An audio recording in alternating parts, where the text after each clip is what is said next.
Mbote papa Nkosi. Mbote papa journaliste. Lelo toye komona yo tolingi toyeba. Peut-être oyo sa première fois. Malembe to banda koya. Kasi lelo tolingi toyeba papa Nkosi aza nani? Matono mingi ata Nkosi azali ntumwa. O lelo Fumukimbangu atindaki biso pona kotalisa bayindo libungi na bango pe nini bakosala pote bayeba kozonga na moko ta mokeli oya kelikulo na se nde babengaka bangunza. Tolobi bangunza kasi tokoki koyeba po toyoka kaka ngunza aza nani? Aza po batu basala différence bangunza baza bandoki. Ngunza azali nani? Matondo mingi tata journaliste ngunza azali oyo atindami pa Mfumukimbangu ndenge na mo ya ba mindele bende babengi ba prophète kasi biso ya bangunza ya Mfumukimbangu ta basali ya nzambe ya Mfumukimbangu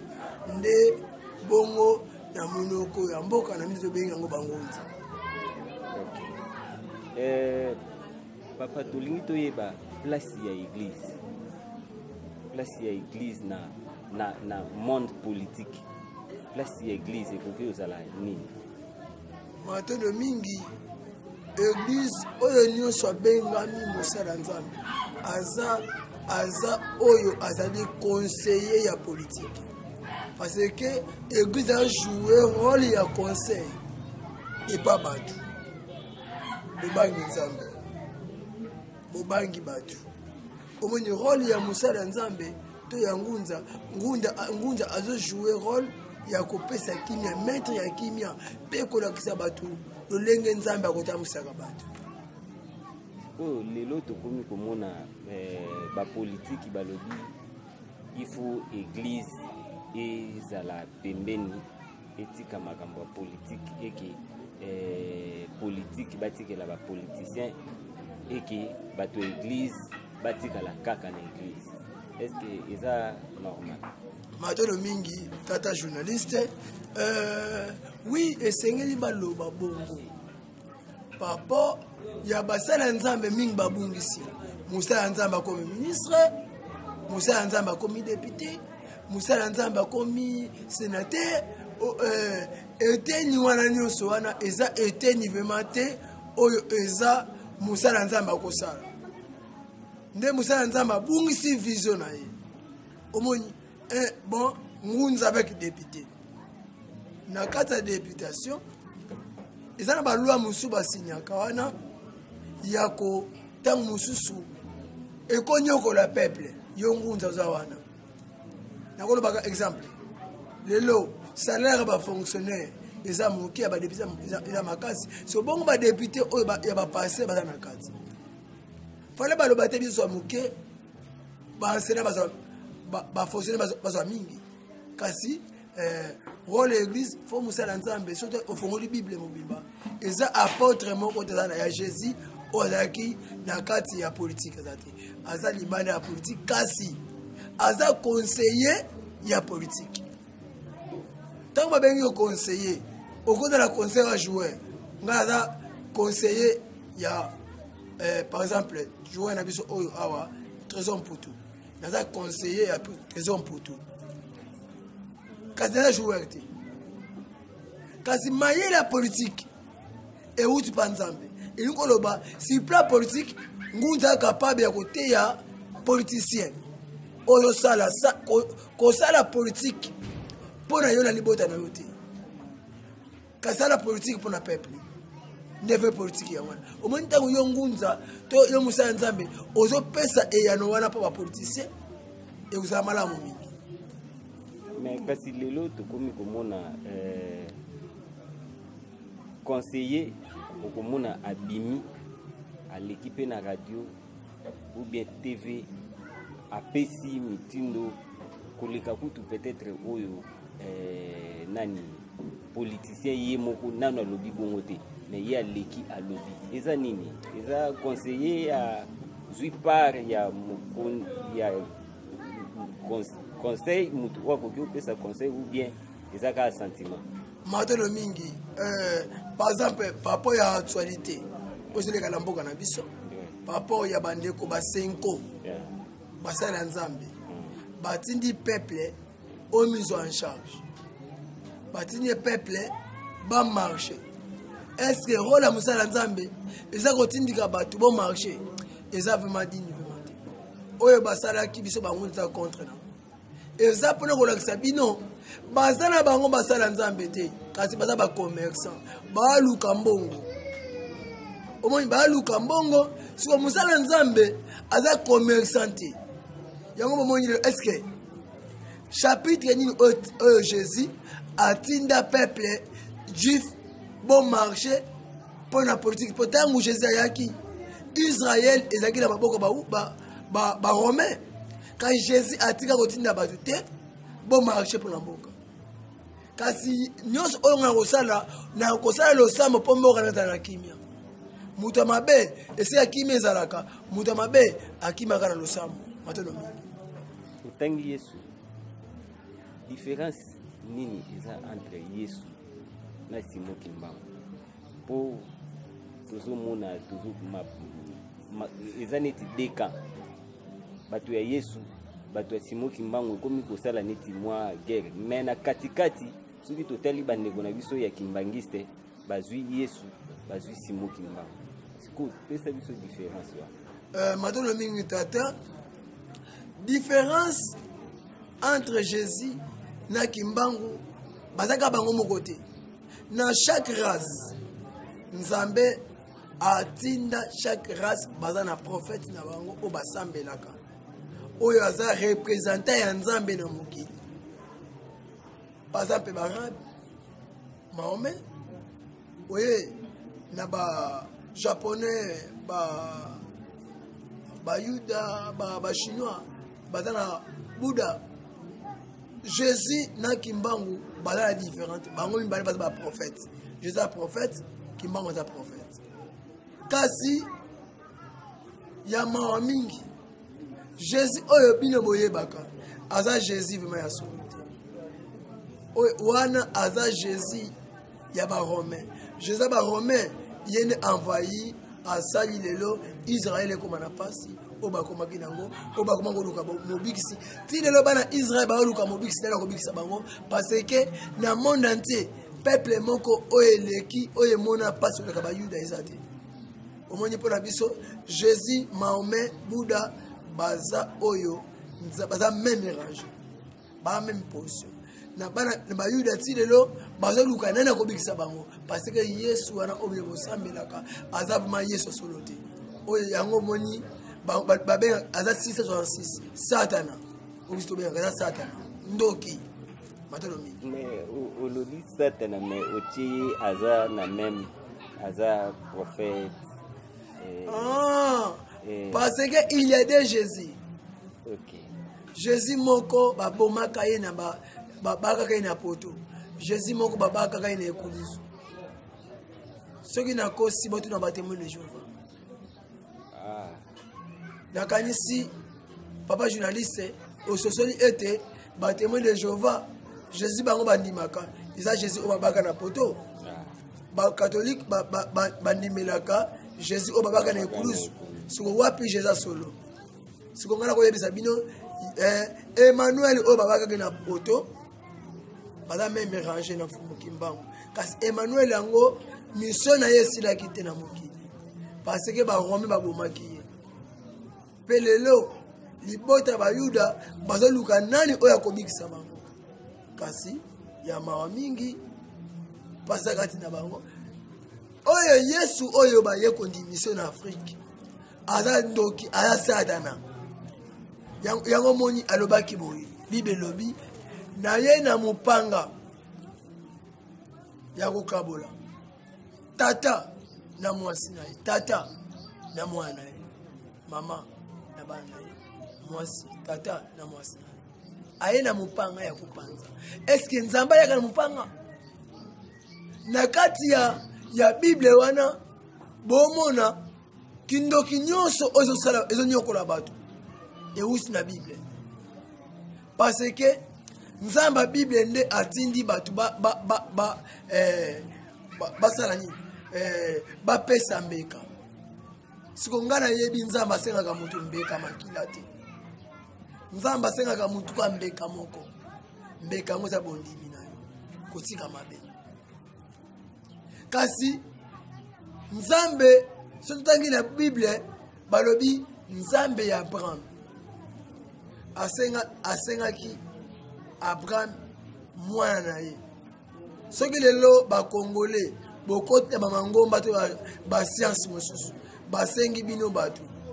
mayele wana basulango wapi mayele wana nde basulango na kombo ya Jésus pour mona Yesu il va passer mbeka yango moni un chrétien avant ça mais la Jésus la lenzala ba mama estoma ba yinde ba kuma kufa pona estoma le daga yemo kutu Yesu ngo Bible lobi asuki na 40 jours ya carême kasi le lobi no ana Congo bon multiplier ngo fois 2 nandam bokomi oh mama 100 jours atangi chapitre ngo wapi Bible lobi to longola to bakisa te siko yo oya bakisi elong si Bible to ko si Bible moni bosala makambo omoni peuple nyonso oye bungisa kanzambe bakoma kabizengi omoni kibuzenga bayindo pe bazokufa nzala ya 100 jours po bamona ka Yesu wana nzambe tazani oya kobota bana na ye atala kaboye avant na tabana na bonane il faut na bala nzala oza papa mabe Yesu za papa mabe avant mutu abala na nzambe ya na bala ye yango bomo yembela nzembo na mabala bomo yembela nzembo kali bala ezali bongisa nzambe matelo mingi tulungu na makambo ya spiritualité tozonga na makambo ya mboka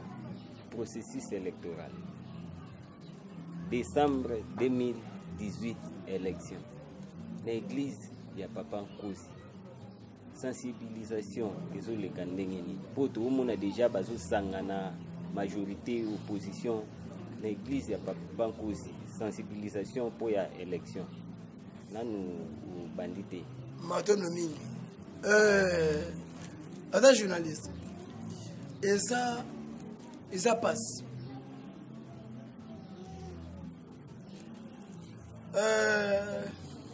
ata lelo toleki na élection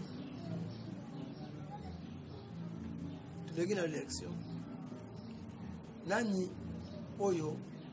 akomima président opposition si ongana koyebisa yo lelo opposition na majorité baza na bango bana papa moko ata lelo Kabila longwe na classe tozwi ndakisa ndeko Félix Tshisekedi akoma président oyo tovivre lelo yango tovivre parce que baza bana misala ya mundele démocratie oyo boyosala bososalela oyo eza démocratie pour na avantage ya mundele président Kabila na point de presse na ya lobi bien nalandaki point de presse na ya lobi mukolo ekoya mikolo ekoya proposition na nga na pesi bino mbongo oyo ezokende élection ekotonga baisi ekotonga bakompani oyo bakongoli basala siko après 5 ans mundele aosala biloko mpo atekelaka bino bosalaka baélection nkitana ezomata moni eloko arezonaki biso tokosalela démocratie ekotombolaka mboka na biso te kasi eloko otombola mboka na biso eza démocratie par rapport à ça ezaki totika ye nanu avanda na ye wana mbongo ya baélection esunga na kotonga mboka bayokana soki bayokani boye toza na combien de partis politiques mpo etumba ezala su te toza autant de partis politiques totie 800 wana parce que eza baparti politique eza baboutique politique nakolo ba exemple lelo oyebi na 2006 ngana yebi bilongi ya bato bafinga Kabila na 2006 ba opposition kalelo bakoma ministre combien les bateaux bakufa to marché pour le Congo to marché combien les bateaux babomisa kalelo balati cravate na ba veste bakomi kosala ya kutu propagande ya président de la République soki mukolo wana catholique ya lobby mukonda mboka papa Kabila to mayele mingi matolo mingi tata na ngai soka mukolo wana population lingo bima okomona bata majorité na presse te okomona bauti na opposition bakobima libanda bakele bawenze bakele bazandu balo marché balobi kimela na mboka opposition soki tokomi na 800 partis politiques et la kisite kimela na mboka et la kisi passe na mboka pona ngai na Congo ava Congo tambola tokomba na élection malamu oyo mukonzi ya mboka likanisi na ye asisaka ngote elinkolo babu basala ta mimpiku mibale to misato tutali ou bien na chaque province bazana parti politique là-bas. Tout ça, 26 provinces, 26 partis politiques. Toko banda kotambu samboka na batu. Eko tangu déjà yo oyebi déjà na sali par exemple 5 ans. Na tamu 5 ans ngai mutu aba Congo. Après Moutaba Congo, Moutaba Nundu. Après Moutaba Nundu, Katange, Muluba, Eko, Tourouana. Au moins, lelo comme la démontre le locomoko. Ndeko na biso, l'homme en cravate rouge, Matata Mponyo. Azu ministère, premier ministre. Atongi na Kindu école université hôpital babenga ngo Mapon lukela ngai na ba Congo université Mapon na hôpital Mapon asali mabe to sali malamu asali malamu parce que mukule ko zalate bande kone bayebaka tuzalaka na premier ministre na mboka sikoyo oyo pe ayi awa atana Muluba Ndeko Brino il faut atonga université Bruno Chibala wapi wana na temps oyo eza na mbongo oyo ya bazofuta ye ou bien mbongo ya kosutire po tomoni bitumba pena makofi na primature tozwi makanisa mukonza mboka po mingi bakoyina yango omoni siko na tangu wana bozala bino na mbongo ya processus électoral te kaboke le papo ya bakoko na biso bongo code ya famille eza na kati code ya wana envoami sikoza yakokoza mvwami na apesa ngo mwana mama leki apesa ngo kuna ezosala tour na famille po mutu nyonso na famille azala malamu omoni wana mayela bakoko batiki mbongo ya famille kadi mbongo ya famille baapesa ngo ezo mvwamisa tour autour ako elongo pa ya kosi ekomi epa ya nkusu elongo pa nkusu ekomi pa atoli ekomi pa kimbondo ekomi pa wasambula ekomi pa nzinkoya wana makile kotanga te ba marche etombolaka mboka te limité lelo ekoma aéroport bandoki limité lelo ekoma aéroport bandoki nyoza vile Kinshasa kasi na tango moko boye balobaka industriel esika ezaki na misala ebane kopesa bakongole misala comme ebongwani lelo aéroport bandoki mpona nini parce que pillage apiyaki place à liberté wenza liberté ebane kosala mituka kasi lelo ekomi wenze sort nango eza nini pillage bamarche ya buzoba omoni président Kabila kolongwa kasi il faut tovanda biso bakongolais to réfléchir mpona likambo yango comment 5 oyo tosali tovandi tosali tirage au sort après katanga azwi pouvoir nani akozwa base nde kaka tirage au sort esalemaka ya football bino chaque province po organiser mutu amayele na bino moko omoni kimia ekozala na mboka mpe bamboka nyonso ekodevelope baprovince nyonso parce que mutu na mutu awelaka intérêt ya mama na ye na papa na ye ndenge eza boye baoyo baza na ministère lelo bawela babumu na bango na bana na bango na bana nkasi na bango tomoni actualité oyo eza lelo babundi kasi babundi nini po papa na ngandi omoni ezalango principe ya nzambe nde nga naza boye na mwana mama kulutu na mwana mama leki nakokabela mbongo ebele panani pa leki nanga ozomisa mama moko eza principe tokolongola yango te likanisa mokonzi ya mboka boyi nango vraimen te bandeko na ngai to réfléchir mpona yango contrat minier. Il y a de cela une semaine, tout le monde qui mindele baye awa. Tout talibo bazaki kaka 8 on a lingala babenga ka mwandi. Kasi bango mutu bazali ko tambusa RDC na mosolo na biso moko donc biloko na biso moko. Il y a 10 ans passés tonne moko ya cuivre ezalaki 18 millions. Après 10 ans, il y a 90 millions. Kasi bango ba boy ba modifier code wana. Et que mindele mususu ba longwe. Papa ukoloba nini place wana? Est-ce que eza mundele mutu azo imposer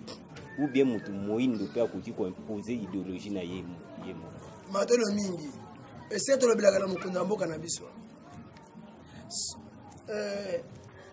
Avant nga na loba nazo pesa bino nanu eloko moko archive moko ya journaliste moko ya mondele asali a réfléchir pour la likamba balobi RDC yango nde eza premier pays na monde grand producteur ya ba minerais kasi alobi na biso boye toza plus pauvre na monde premier pays plus pauvre du monde premier pays oza na salité makasi koleka Rwanda aza na minere za te kasi soki na Rwanda na Kigali wana omona ata likasa na mabele te Congo mpona nini bataka baguerre na este nani aza producteur ya guerre na este bandeko bakufaka de kaka eza mundele papa ata ngai kozi nezoloba boye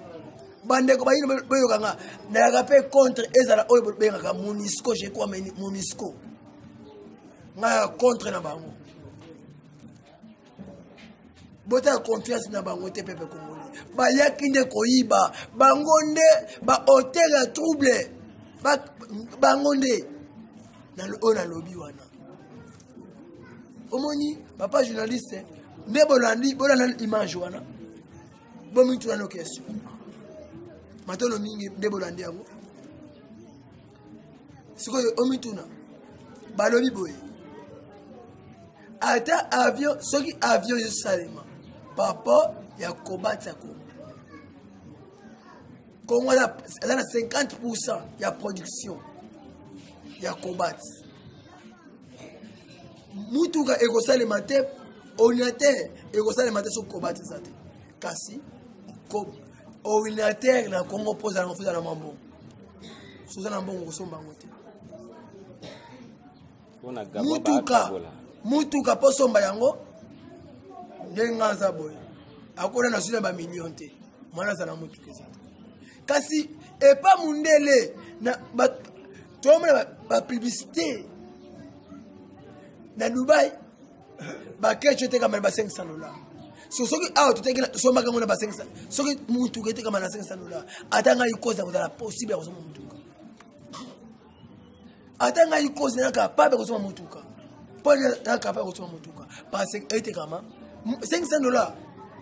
ata muntu apusu ozo kuma pusu akota la ekonza kwa mina mutuka kasi aucun jamais muntu apusu soma mutuka aucun jamais muntu apusu soma mutuka le baka akuma pusu po asoma matemela po kwa nalo to kwa mela esuki wana omoni kasi tu saba banani ba producteur nango isabiso téléphone kutu mato mingi na maneko ba chinois ba elibiso téléphone à $10. Il y a 5, il y a $8 payé. Kasi, au temps où pile les lots, mais bien sûr aussi. Oye babenga kaba pirate. Na oye kota kana Europe, na oye kana Congo salité ya nya